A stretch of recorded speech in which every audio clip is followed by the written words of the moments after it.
আসসালামু আলাইকুম, সবাই কেমন আছেন? আই হোপ সবাই অনেক ভালো আছেন। আমিও আলহামদুলিল্লাহ ভালো আছি।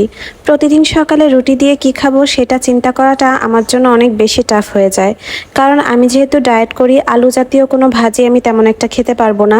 তো এমন কিছু খেতে হবে যেটাতে প্রোটিন দিয়ে ভরপুর। এ কারণেই আমি ডালটাকেই চুজ করেছি। আর আজকে আমি রান্না করব অ্যাঙ্কারের ডাল। তো এই অ্যাঙ্কারের ডালটা রান্না করার আগে প্রথমে আমি একটু জিরা ফোড়ন দিয়ে নিয়েছি।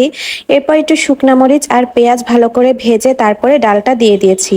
ডালটা আমি আগে থেকেই সিদ্ধ করে রেখেছিলাম।